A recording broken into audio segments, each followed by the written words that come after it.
In this video, I'll show how to use the summation properties and rules to evaluate a series like this. So first I want to talk about just what this series means. This symbol here, it means to add up all the terms together. And what we're doing is the number that goes in here for I is going to change. It's going to start with whatever we have done here. So in this case, it starts with I being equal to 1. And then it will become 2, and then 3, and so on until we reach the final number, which in this case is 4. So if we were to do this out by hand, what we'd be having here is first you have 2, and you put a 1 in there to the third, plus 4 times 1 minus 6. And you could do that. 1 to the third power is 1, so 2 times 1 is just 2. Plus 4 more is 6. Minus 6, you get 0.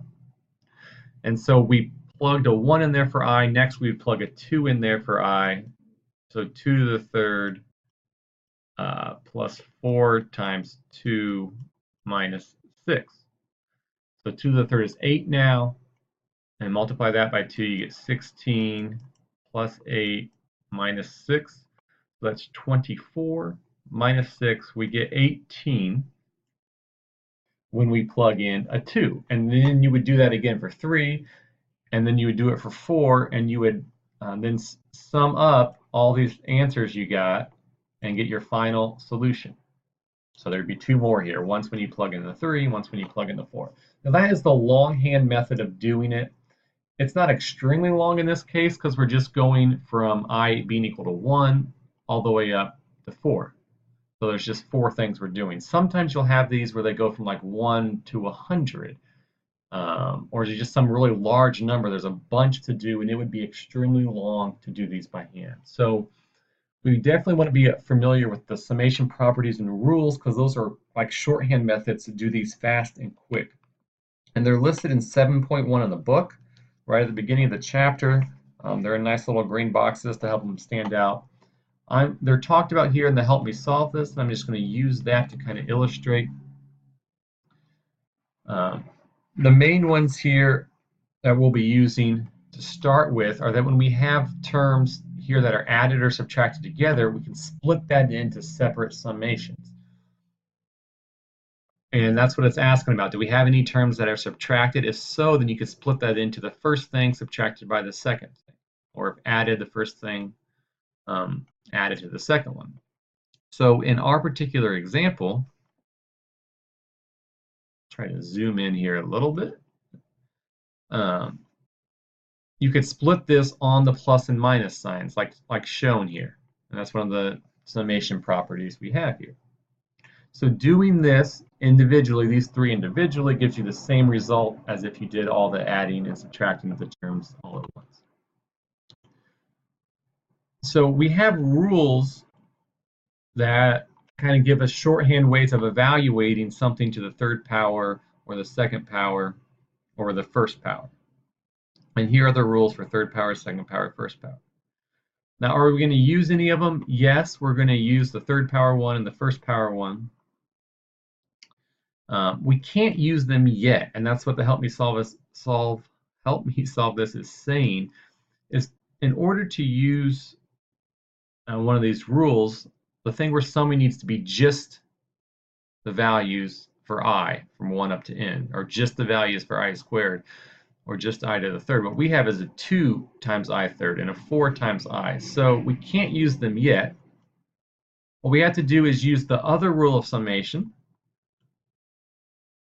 which is when we have a multiplication like this, you can go ahead and pull the multiplication out front. So whatever number here, put that in front, and then you're going to just multiply the answer you get from the summation at the end by whatever number is out front. So that's what this is saying here. If you have some number C multiplied by the terms that have the I in them, you can pull that C out front, kind of ignore it till the very end, whatever answer you get from this summation, then multiply it by C. All right, so now we're going through that. When we had this term to start with, the 2 times I to the third, you can pull the 2 out front, And now you can do this I to the third using this summation rule. And that's just one of these rules up here. And that's the ones that are listed in 7.1.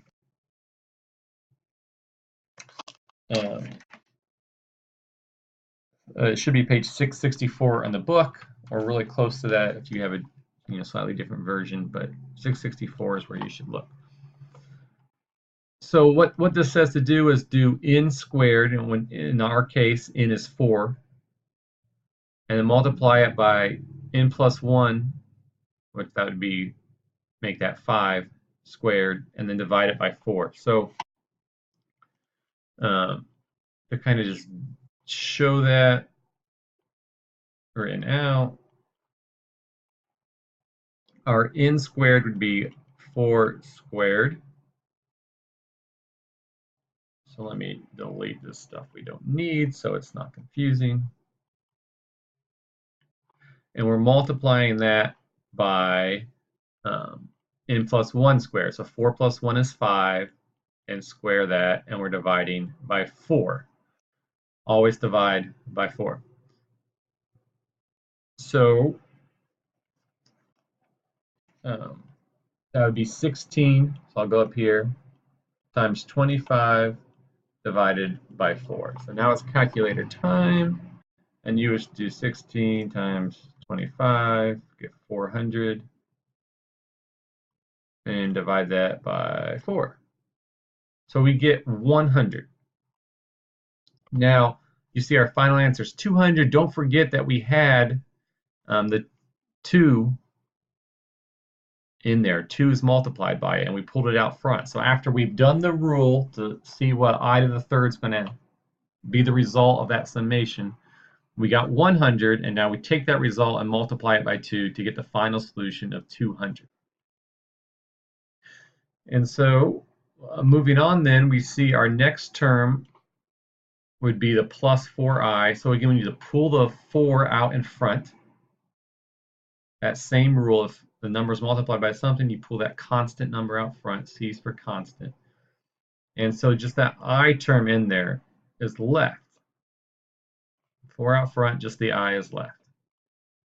And the rule for when you just have an I there is you always do n times n plus 1 divided by 2. So our n is 4 in this case because we're doing I from 1 to 4. So it's 4 times 5, which is 20, divided by 2 is 10. So our summation comes to 10. This time we're multiplying it by 4. So we get 40 for the final solution. And then finally we have just a minus 6. And so we can use this rule here if you have just a number here. And so there's no I, it's not varying with the I, it's just basically saying the summation here added up however many times we have, whatever n is. So we're just going to do n multiplied by that number. So in our case, 4 multiplied by 6. So that gives us 24. And so now put all 3 of those things together. That first one came out to 200. The second one came out to 40 plus 40 and then minus the 24. And that gives you the summation final answer of 216. So that's how you use the rules, split up across on the plus and the minuses, pull the constants out, and then you can use rules to quickly add up the series for the exponents using those rules in 7.1. I know it may seem faster to try to do it out by hand, and sometimes it is if there's just like I equals 1 to 4, but these rules will be absolutely necessary if we were going to a much larger number than 4. So I hope that video helped. Let me know if you have any questions.